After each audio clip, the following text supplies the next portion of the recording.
Okay, we've covered adding and subtracting and how to deal with positives and negatives. Now we're going to do multiplying and dividing. And just like last time, first we're just going to stay with integers, right? Okay, so numbers that are being multiplied are called factors. I've already been using that term, right? We were factoring our numbers in those fractions to get common denominators and make equivalent fractions. And the answer to a multiplication problem is called a product. We can write multiplication in 3 different ways. This is kind of,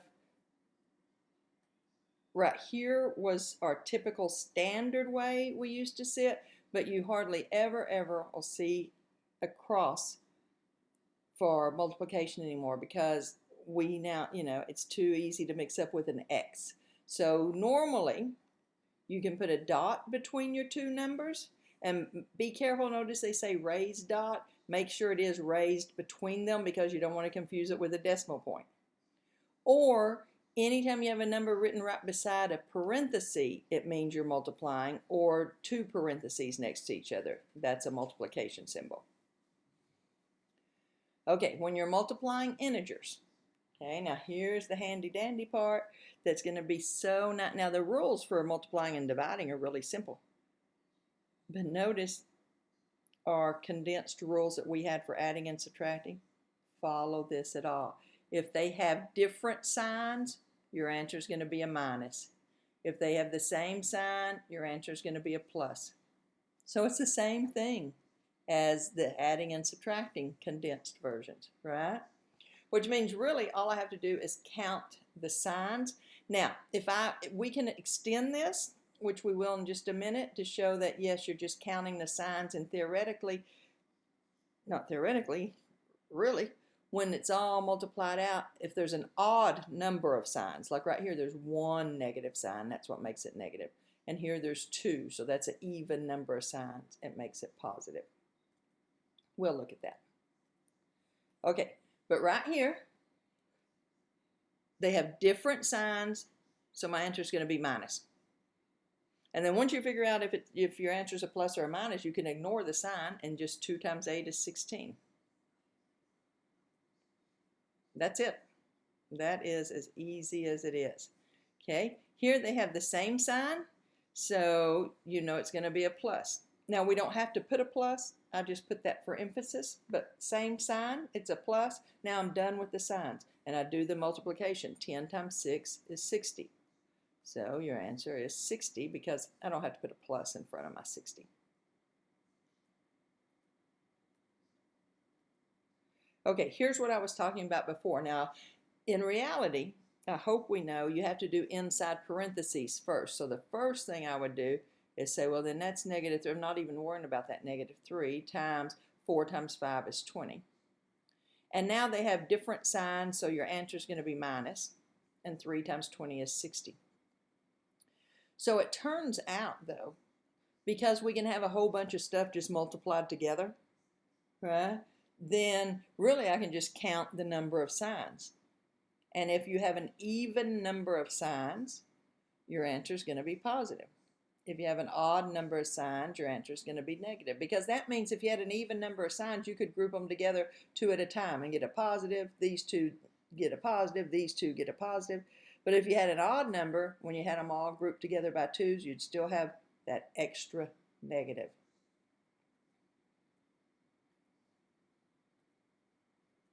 All right, so here, I've got 3 negative signs. My answer is going to be negative. And then I'm done with the negatives. All I have to do is multiply 2 times 2 is 4, times 2 is 8.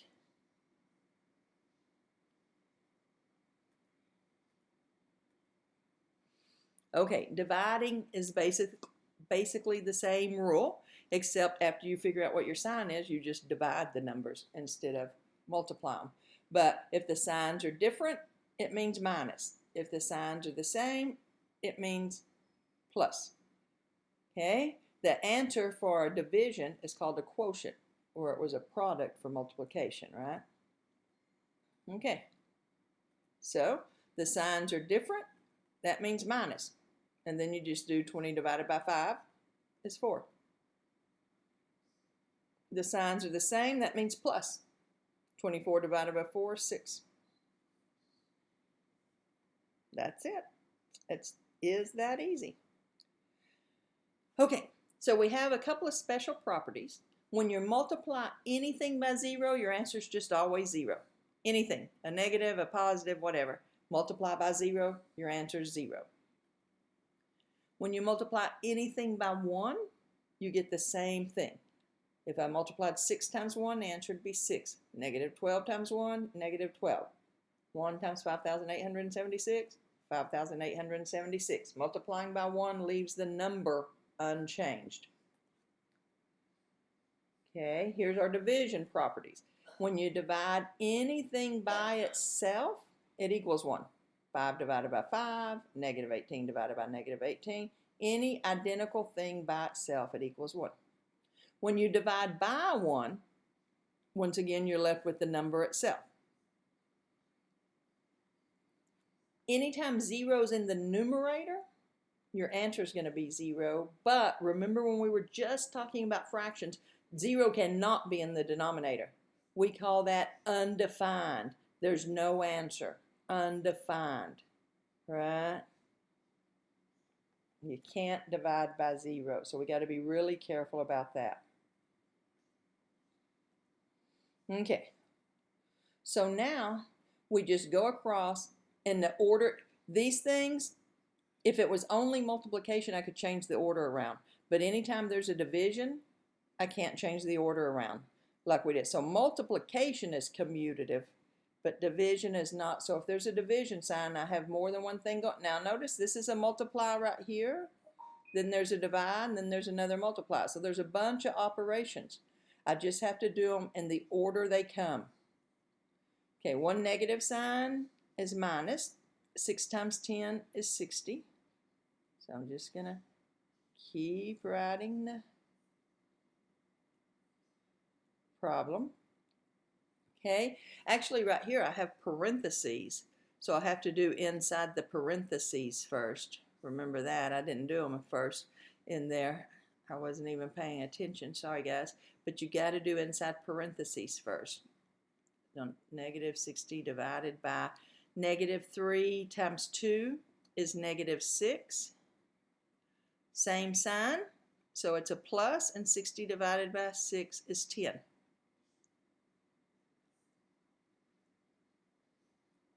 It's really, really important to remember to do in your parentheses first, because let's say I didn't, and I was just going straight across. I would still get negative 60 here, but here's the difference. If that was written like this, which is what I was going to do the first time until I went up to do it and said, wait a minute, inside parentheses, right? So if it was really written like this, it's still the same signs. There was a times, there's a divide, here's another times, right? If in that case, I've got to go straight across. This first, and then the next one. 2 negatives is a plus, 60 divided by 3 is 20, and then finally 20 times 2. Notice the difference in the answers. So I got to be really careful. Okay, they're actually getting a little ahead. In a section or two, we're going to talk about that order of operations. So really, they shouldn't have had one like that. That's why it kind of threw me for a curve for a second.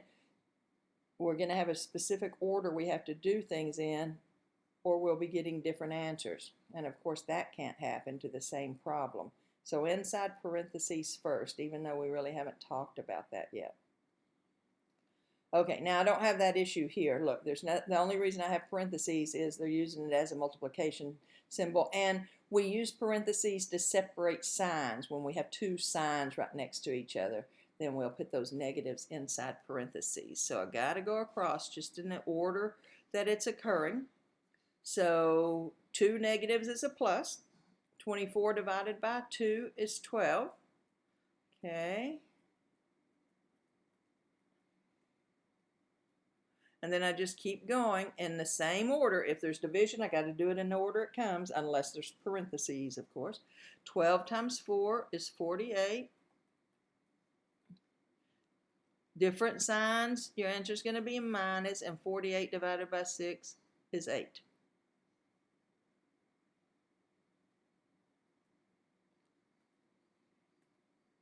All right, well that was all already. So go practice that, and we'll come back and we'll practice multiplying and dividing with fractions.